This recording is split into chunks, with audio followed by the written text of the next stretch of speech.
Hello,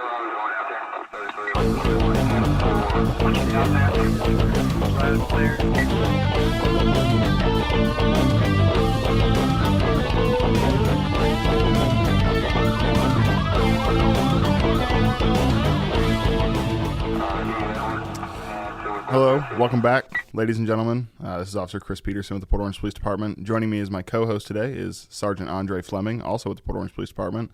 And our guest today is Coach Vic from Bully Me Now Jiu Jitsu Gym. So, Coach, thanks so much for coming today. Happy to be here. We appreciate not only your time on the mats, but we appreciate your time today. If we could just start and maybe you give us a little bit of your background and how long you've been practicing mixed martial arts, and we'll just kind of go from there. I've been doing mixed martial arts for a little over 20 years. People keep asking me, and I keep shortening the length of time because I think I'm younger, but I'm getting older, and so is my time in mixed martial arts. I've trained multiple different styles of martial arts, started with boxing and judo, started karate as a kid. That didn't work out for me too much with self-defense. It was good for balance and some coordination, but in my self-defense aspects and standpoint, it didn't really do much for me. So I got into boxing, got into judo, quickly got into wrestling, and then catch wrestling, and then I really wanted to fight MMA. I did a few boxing fights, did a few kickboxing fights, started my jiu-jitsu career. I guess I didn't know what was going to be at the time, and was mixing it up in all of the arts to be a fighter in the arts. And didn't know until I got a position to teach a young child who needed help that that's what I wanted to do. And really what happened was one child needed help as I was preparing for a fight. And that kind of took over and fell in love with teaching. Wow. And Bully Me Now has been open in Port Orange for how many years now? We're just at 10 years. I'm so happy goodness. to say. It's been 10 Coach. years. 10 years. That is crazy. Yes. I remember when you guys were still back there over off Nova Road where the old Port Orange Regal was. Yeah, that was one of our old spots. Our spot before that was behind next to the LA Fitness. We had a tiny little location. Oh, really? Yeah, it was 1,500 square feet right next to the Domino's over there by LA Fitness. It was our starting and stomping grounds over there. And that was a good times, good beginnings. And how big is the current gym? We just expanded. Our gym now is 8,000 square feet. Oh, my goodness. Yeah, we have, I believe we have the largest mat space in Volusia County. And now we put in a full gym. We have an actual functional lifting and training gym because a lot of our athletes are starting to get into physical fitness. And I'm certified personal trainer. Some of my other coaches are certified personal trainers. We don't offer much personal training, but we love to teach people how to work out properly and help them in their journey. Yeah, that's definitely super important. One, working out is super important, but two, knowing how to do it so you're not going to pull something or twist something or someone else is going to walk into the gym behind you and you're just kind of laying on the floor waiting for someone to come get you. So that's definitely important. So of all the disciplines that you not only know but teach, which one do you think would be your favorite to kind of teach to the younger generations? Jiu-Jitsu is amazing. Jiu-Jitsu works for just about everybody. You can be a 5 foot, 100-pound adult or a 6 foot, 8, 300-pound adult, and everybody in between, man, woman, and child, can train Jiu-Jitsu. We train and teach a little bit more of a catch wrestling, which is a wrestling Jiu-Jitsu, I call it, or wrestle-jitsu. Just a little bit more top dominant control, and it allows more of a self-defense aspect and self-defense awareness as opposed to jiu-jitsu where it pulls you onto the ground. You're controlling the person from the top in catch wrestling. Okay. And I know that not only the Port Orange Police Department, but it has now expanded to outside departments. You offer training for LEO specifically in the morning. And I've been to a couple of those classes. I should probably go more often, but can you give us a little bit of insight about how that started and how you have gone from just the Port Orange Police Department to really any agency that wants to join in is more than welcome? We do things a little bit differently. We don't just do jiu-jitsu, which I think is what really helps our officers in their training is their wrestling, catch wrestling. But I met Sergeant Fleming a couple of years back now, many years back. Is it 5, 6 years now? 6 years. Wow, 6 years ago, I met Sergeant Fleming, and we kind of hit it off. We both have a very strong interest in being positive leaders and role models, and everything we've come to learn about each other. When we do something, we try to do it right. We want to be good at it, and we want for the people that are in our space to be equally as good at it. So we hit it off in that aspect, and then he introduced me to Chief Proctor, was it at the time? Yes. Chief Proctor, who is really the how do I say it? He was the one that grounded this and really got this going. So I put together a small curriculum quickly to show Chief Proctor about how it was all going to be safe control and body positioning and small manipulation, and nothing where somebody's going to get hurt or injured, but our officers would be able to be safe and stay in control and feel confident of their control. So once Chief Proctor saw it, him and Andre got together, and we all talked about some class times that would work out mid shift change, and it worked out great, and we've been going ever since. Yeah, I know that when I started, we got out of the academy, and that was probably one of the first things we did in-house was every Tuesday and Thursday, 6:15, be at your gym. And I think being someone who hasn't had to experience a time where we weren't trained like that, I can't imagine how much it has helped officers who came from a time when we weren't training, Jiu Jitsu or catch wrestling to, hey, now at least we have some tactics that we can utilize that not only will help us better control the situation, but give us a better chance at getting home at the end of the night. And I just think that's so important to us and, our families. And I know that any officer that has come through your gym is appreciative that they now have those skills. Absolutely. We put together a program for them when they're coming through in their training in whatever weeks that they come with the higher officers, the sergeants that bring them, or what do you call it, the head of the training? Training division. Head of training division. They get what they need to be confident. They get what they need to be safe. And then a lot of them continue to train afterwards on their off time or when they're not working. They come in and they get continued training. We have multiple officers that keep coming in. I'm so proud of them. We had one today that I belted and striped. I was very proud of him. He's killing it on the mats. And he's such a confident officer. And really that's what it is. When you're approached, your confidence will display and be something that person is feeding off of and is going to give you back. If everybody in the situation is nervous, something bad's going to happen. For sure. I think just kind of being in that mentality of giving yourself the confidence of like, hey, I know that if I have to, I can control this person.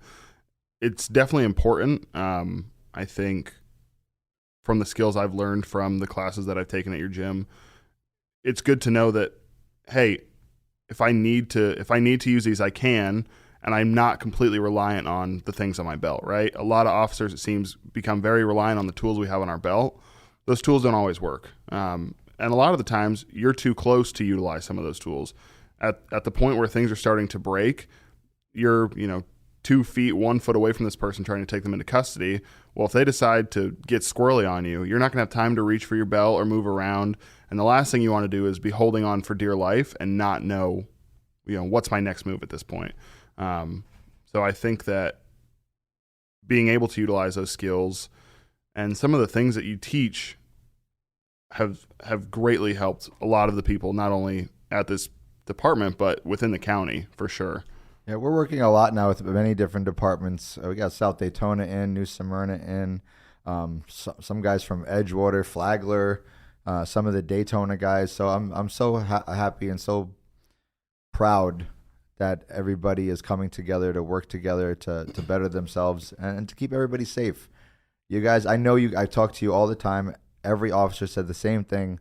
Pulling your firearm is the last thing you guys want to do, and is not something you're immediately thinking about doing at any point in your interactions. So if you can be comfortable enough to quickly control somebody as opposed to having to think about that in the back of your mind, that's all I wanted for everybody, and that's why we put together the program we did, to be able to have you guys move so quickly and so effectively.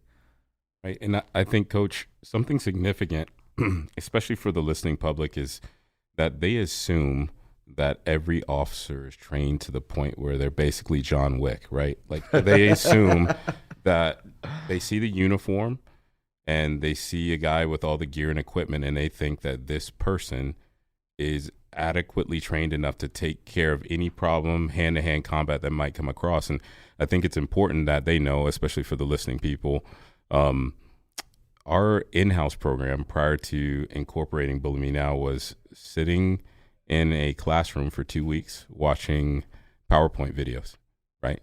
Verbal judo. That is the sum total of basically our preparation for getting an officer on the street. So the officer that came to your house, right, with the gun and badge, was supposed to take care of any problem, violent criminals, anything that could come to them based off of that in-house program. And so it's also important to know that the instructors, an FDLE certified defensive tactics instructor, goes to school for 2 weeks, and that is the sum total of all of the mandatory training that they need to teach. So prior to me starting my jiu-jitsu program, my career, I went and trained and became a certified instructor through the Florida Department of Law Enforcement. And I took my 2-week class, and I'm ready to hit the streets and train people, right? And so my catalyst for actually coming to Bully Me Now was going to a call for service, and I tried every technique that I was taught in the curriculum, and none of it worked. The guy was extremely violent, and ultimately it took 13 officers between fire department and sworn law enforcement to get this guy under control. And so from that, I had people in my ear the whole time telling me that I needed to get in jiu-jitsu, and I was like, well, I'm 6 foot 200 pounds. I'm in good shape, right? I work out, I lift, I should be able to take care of anybody. I'm good. You know, you always hear the old adage of, I think I can take anybody, or I know that I can handle myself. But it's different when you actually have to take somebody under control. And I think what jiu-jitsu provides, specifically the catch wrestling, American-style jiu-jitsu, which incorporates wrestling, ground tactics, body control, positioning, rather than just the standard gi jiu-jitsu, really makes a solid difference.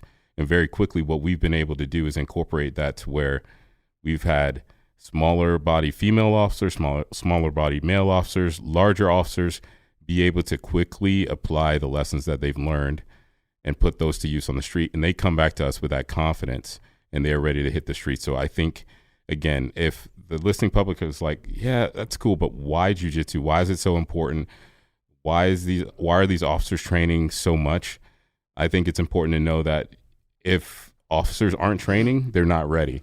And there really is no vehicle for officers to train outside of getting plugged into a local gym. Sometimes it's too expensive, right? Sometimes they don't have the time for it. And unless there's a program like a Bully Me Now, they don't have that opportunity. And so it's so unique what we have. It's so critical and so important because we have that capability. And that's why I get so passionate about it. So I've been able to achieve my purple belt and stuff like that. And I know that I'm just barely touching the tip of what is all of encompassing in jiu-jitsu. And so, again, Coach Vic talked about the local agencies, but we've had Brevard, we've had Orange County, we've had counties from down south. We've had instructors from agencies outside of our state reach out to us and ask us about our program and how we did it, how we got our administrators to buy in, which is a big deal too. So I encourage any officer listening that might get a hold of this podcast to link up with your local gym, try to make it work. It's a financial burden for sure. And it's something that definitely takes an investment, but how much is your safety worth? How much is training your officers worth? And I know that specifically Port Orange takes dedication in putting the best officers out on the street. And I think programs like this definitely make a big difference in that. So thanks to Coach Vic for doing that. And we're definitely excited about our program here. Well, Port Orange just goes above and beyond. This department goes above and beyond for their officers training. I've communicated with many other departments all around the state, in this county specifically, and they're doing it on their own. Some of their lieutenants, sergeants are coming in. Some of them are just randomly trying to get other officers to come in with them. Port Orange is making it, I don't want to say mandatory, but they're promoting it in a way that everybody's wanting to do it and wanting to give it a shot and wanting to learn and wanting to grow. And I've also come from a place where my coaches are some of the best in the world at what we do. Eric Paulson has been a pioneer in submission wrestling since the UFC 1 days, where there was hair pulling and crazy things that they used to do in the UFC. And I learned catch wrestling from Billy Robinson and Jake Shannon and Wade Chalice, who's an Olympic wrestling coach and holds a record for the most pins in history in wrestling. So we utilize all of these things that I've learned and really put it together. I've pieced different things that I've seen from not just the FDLE, but I have family in the New York City Police Department, departments in Texas, departments in LA and California. And what they're teaching is not enough to have somebody successfully feel confident in their training. It's just simply not enough. They're not utilizing newer tactics and techniques. They're not looking outside of their very small box that they've had for a very long time of this same basic small joint manipulation drills that just aggravate people. You don't want to aggravate somebody who's already aggravated. You want to fully control that person. When you fully control somebody and they cannot move, they have a hard time moving, and you can communicate clearly and confidently through it and not be in the same struggle that they're in, is the difference in how we train our officers and what we give them. Yeah, and to that point, I think Coach Vic's knowledge of what we are allowed to do is special. Study to it. Yeah, it's special. Yes. Because just putting somebody in a gi and training them in jiu-jitsu is not necessarily, it doesn't translate apples to apples for what we do on the street. And so we see that when we see certain departments, they're like, yeah, we have a jiu-jitsu program. I'm like, that's cool. That's a sport. Yeah, right. And I think specifically for us in the training division, we have benefited greatly from applying that. And it even translates into our police academy. So we have instructors that are now infiltrated into the police academy, and that kind of mentality has been able to expand. Now, again, not only to our county, but outside of our county and so on and so forth. So I encourage instructors, if you can, and I'm sure I can speak for Coach Vic, to come and see the program and see kind of a baseline for what you can do, especially in training new guys, not just in basic, sweeps or triangles locks. Or wrist locks. It is very much, okay, here's a situation. Right. Here is a person who's combative. How does an officer take control of that person and hold them and maintain them safely? And I think that's a huge difference. I think that's one thing great about us and how we do it is we piece together videos that we see. We piece together situations that we're hearing about from other departments or even officers in our own department here. We're utilizing a situation that had happened and then successfully creating a solution, a positive solution for everybody's safety and an end result. Right. And I think to kind of piggyback off that, like you said, jiu-jitsu is a sport, and there's a lot of things you can do in jiu-jitsu that officers can't. We can't choke people out. We can't put people in submissions with our hands on their neck. So I think you having helped kind of develop this program, it's like, hey, here are some things you can do that will control them, but doesn't put anyone's life at risk. Right. Doesn't put you, doesn't give you the chance to be put in a hot seat or potentially violate the law. And I think that is what's so important, is you are giving officers the ability to protect themselves both on paper and in real life. So, like Sergeant Fleming said, taking what we're allowed to do and what can be done and bringing those together has just tremendously made not only the in-house program better, but the program that Believe Me Now puts on and the Academy's program just makes it that much better for us. I think that's significant because for maybe an older administration or like an older chief of police or a chief of police that has been around a long time, they hear jiu-jitsu and maybe they're thinking like, oh my gosh, Derek Chauvin. Like, I don't want my officers putting knees on necks. I don't want my officers choking out somebody. Breaking arms. Like the liability. And it's a real thing, right? It is a real thing for administrators to think of because at the end of the day, we want our citizens to have faith and confidence in us. And we hear those horror stories. We see these videos where officers kind of go out off the rails. I think, again, it's significant that we specifically talk about those situations. We train to where that is not something that we even go down. Like, that's not a path that we go down. And I think for administrators who have that fear or something like that, I encourage them to, if you can't take a class, at least come, right? Come see what it is.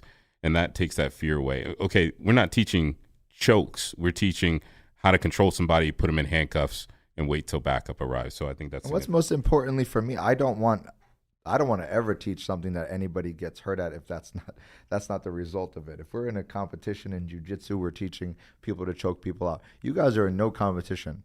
My goal for you guys is for everybody to get home at the end of the day, not even to have a lengthy report to fill out at the end of the day. So we're not touching any types of positions, and nobody should when you're teaching law enforcement. We're just doing simple position control, situational drills of certain multiple attackers or quick reaction drills where everybody ends up safe. There's no harm, no foul, and we're able to go home. Coach, could you talk to maybe the jiu-jitsu gym owners who might be listening to this podcast, and how do they kind of get plugged in with law enforcement? How does that relationship work, and like how do they make that work with their gym? First, I'd say for jiu-jitsu gym owners, if you have a history in wrestling, catch wrestling, judo, submission wrestling, or just solid no-gi jiu-jitsu, contact your local departments. Before you do, create a small curriculum. Create something that you can demonstrate, create a video for, or ask them to come in and see a simple demonstration. There's so many videos online or on Instagram, Facebook, YouTube, all this stuff about things that are happening where officers are being rushed, attacked, and you can create simple, effective techniques to combat that for them and their officers. We're in the process of trying to do it with a couple of different departments in different states now, so I hope that works out as well. But feel free to reach out. Create something that they'll see, that they'll feel confident in, that they will feel that their officers can successfully do without harm to themselves, and could grow the morale as an officer or officers. And I want to also touch on something. Last podcast, we talked about officer wellness, mental health, and stuff like that. As a personal anecdote, I must say that going to jiu-jitsu, both before and after, has been one of the biggest things personally for my mental health that has helped me out. But balance between the road and coming there to let out that stress with people that I consider now my family, right? People that I trust, and an environment that is so welcoming and a place where you can blow off steam. I can talk about, hey, coach, I had a crazy call, right? While we're rolling and doing stuff like that. Yeah. And to be able to have that interaction, I guess, for me as an officer, to balance that stress from work as another key selling point for me has been critical. And I think we've had multiple stories of that, either from people losing weight or getting on their health and fitness journey, or just mental health, like, hey, I just need to get to the mats so I can blow off some steam, rather than, officers turning to something negative, has been critical. And I think we've seen dividends for that in our program as well. 100%. Jiu-jitsu is the most effective to combat mental illness, depression. I can speak for myself and many others. When you get to the mats, as long as if your gym doesn't feel like home, you got to try a different place. We're big. I tell my guys all the time, go try different gyms. If you're traveling especially, go try a different gym. Go see what it's about. If you don't feel safe, head out. But when you go to a jiu-jitsu gym, it should feel like a home. We connect.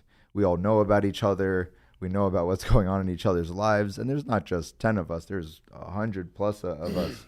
And then we have, the couple hundred kids and their families, and some of their families, the parents that even don't train, who are connecting with our adults coming in.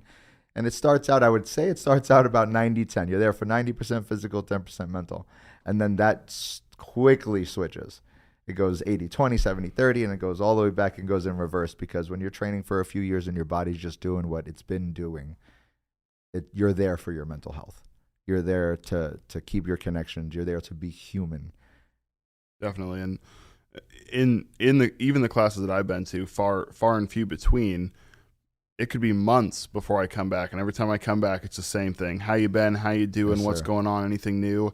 And then at the end of that class, the camaraderie that you build while you're rolling with either your coworkers or your friends or your family, the camaraderie you build, the jokes you throw at each other while you're rolling, And then at the end, it's just nothing but respect for everybody. Everybody says, way to go, good job, and that's how you finish it, right? And I think, like you kind of brought up, Sergeant Fleming, we talked about how important mental health is, but you can get physical health and mental health all in one with something like jiu-jitsu, and you build those family ties that hey, if I need something, even outside of the gym, I have this person. I can contact this person. You go and you blow off steam. You get in there and you may have been having the worst day of your life and your brain just shuts off.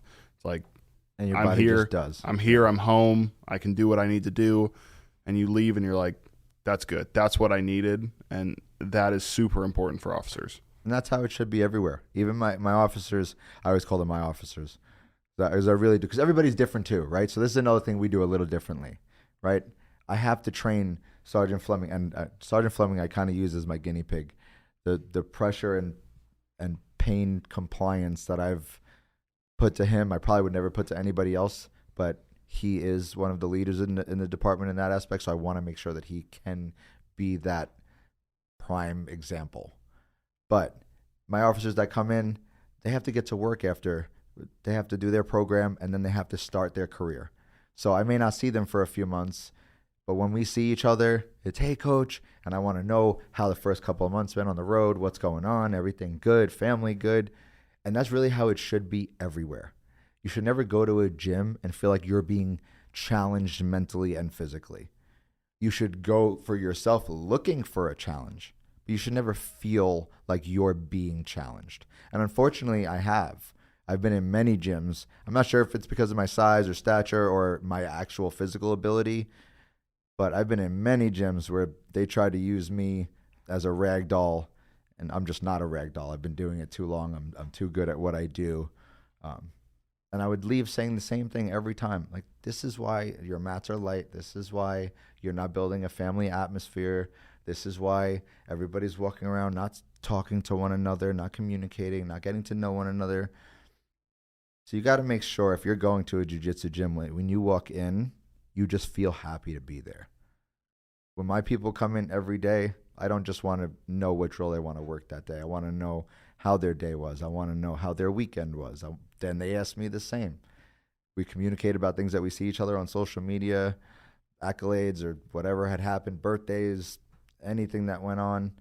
And that's what every jiu-jitsu community should be. So if that's what you find in a place when you're going and traveling and trying your journey or start to jiu-jitsu, take it and run with it.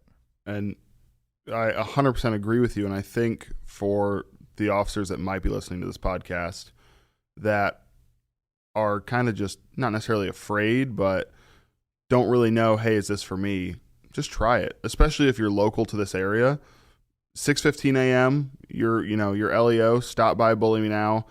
It's nothing but respect when you walk in there. Try it. It's nothing but respect. A couple of my top athletes in this now who are now athletes. They're not just officers. One of them is 5'7" and like 260, short, heavy. One of them is 6'4" at 200. Another one of them is 5'4" and 140.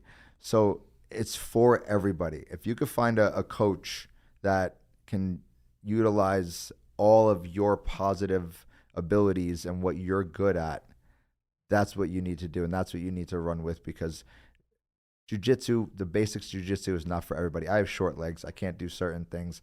Andre's got a lot of muscles. You guys can't see him, but he's got a lot of muscles, and he can't do specific things because his muscles limit him from doing certain things. But we give them what they are good at. We will train them in what their body type. Work with what they can do. Right. We don't just teach one thing to the whole class. We manipulate it. We transition, and we make sure that everybody's getting something that they are getting better at during the class, because it doesn't matter size, shape, cardio. It doesn't matter. In jiu-jitsu, if you have a good coach, they will help you find something that you're good at, and you're going to feel really good that you're good at something. And I think that is important. The knowing that this doesn't work for everyone, but as a coach and all your other coaches, being able to be like, we know this doesn't work for you. Let's tweak it to make it work. Let's get it to a point where you can learn this skill in a way that works for you, so that you become better.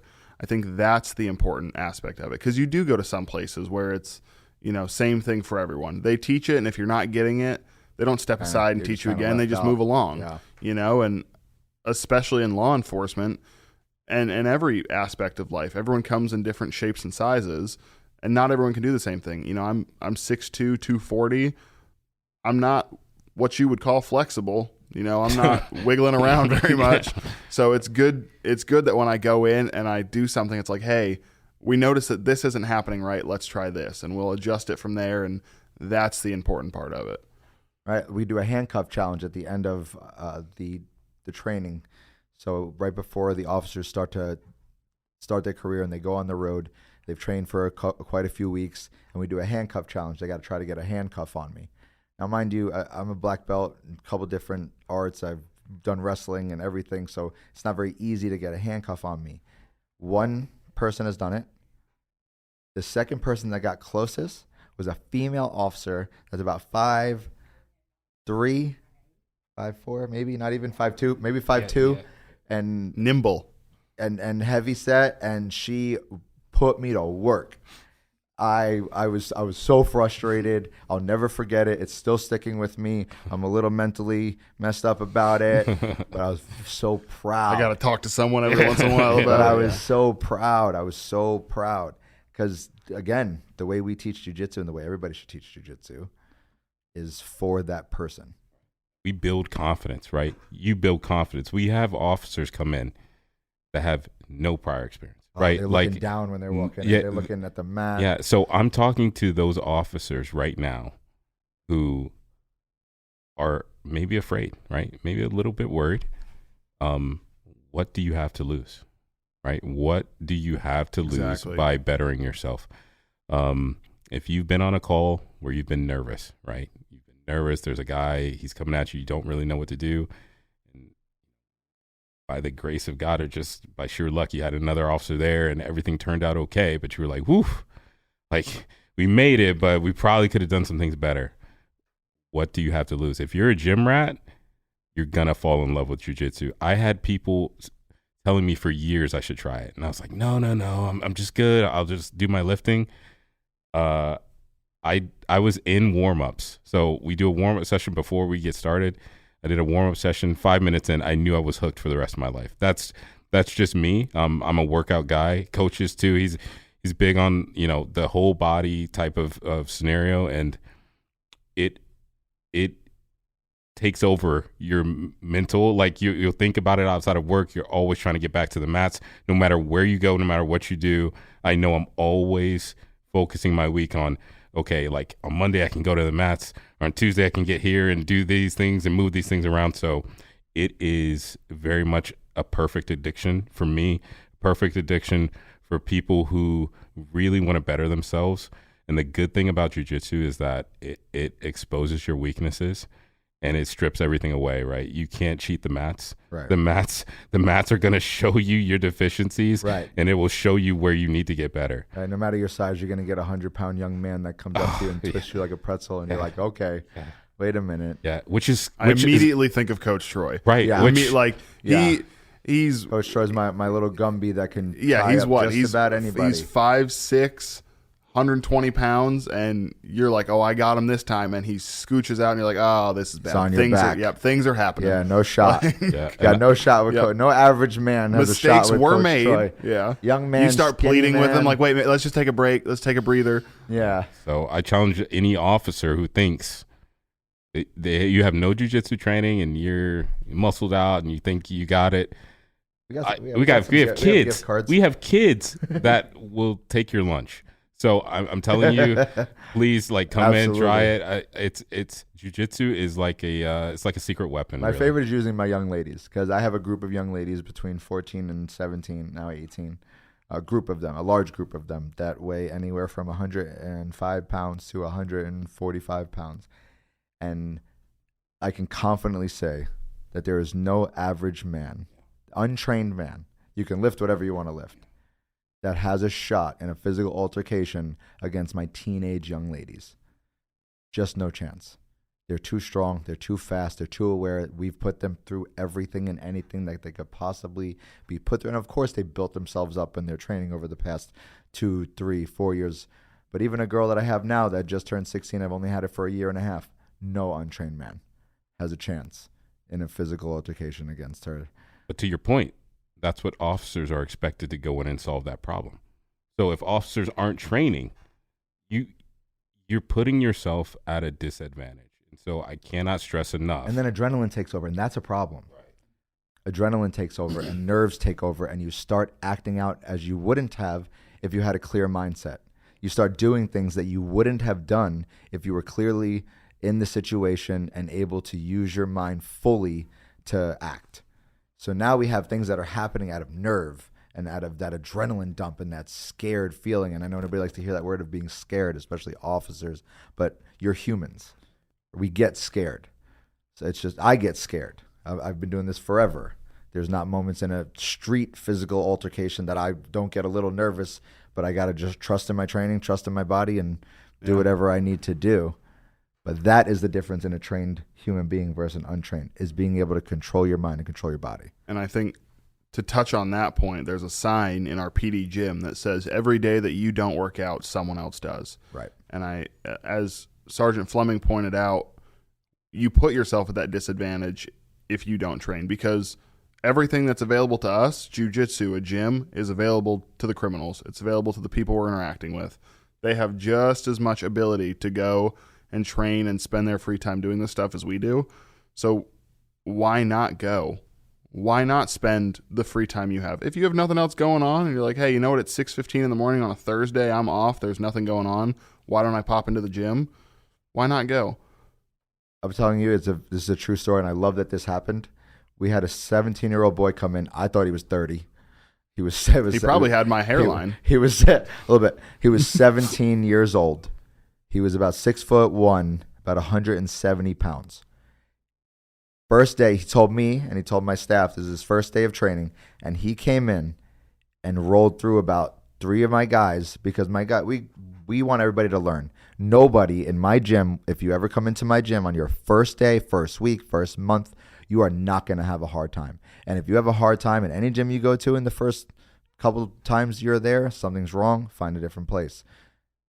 This young man rolled up a couple of my guys to where I grabbed him by his arm, picked him up, pulled him to the side of the mat, and I said, why did you lie to me? Why did you say that you did not train? You just hit 3 submissions on these guys in here who were fighting, who were being active, who were moving, and they just got caught. And you know what he said to me? He said, Coach, I'm so sorry. I swear I've never trained anywhere. I don't even do wrestling. I play UFC. I play a lot of UFC game.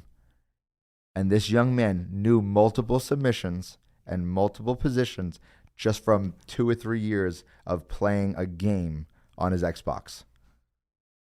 Once I told my guys that he was a little talented and we could go to work, different story. We made it a little harder. He loved it. He loved the energy, and we got to train him and teach him, and he's an athlete.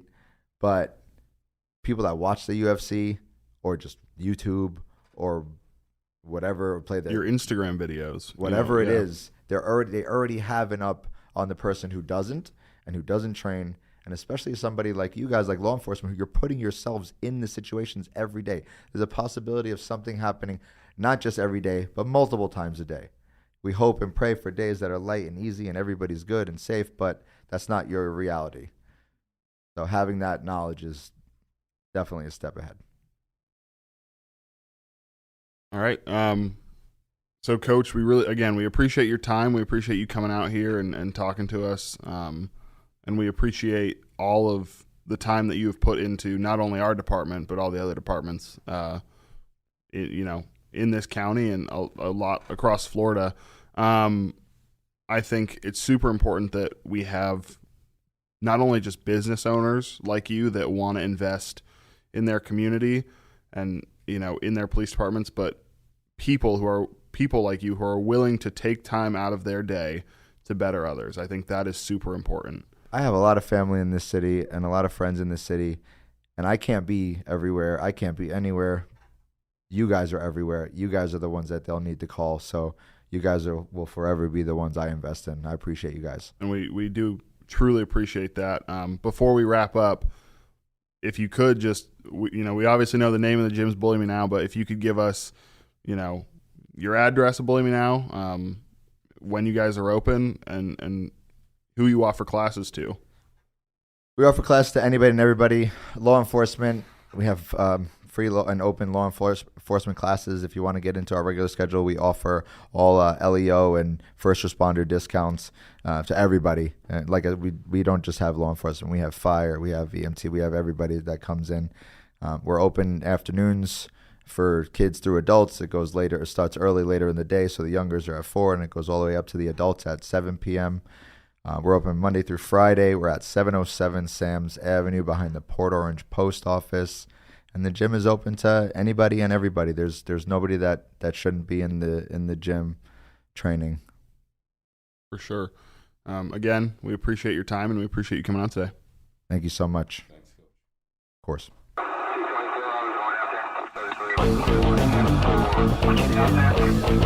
Right, clear.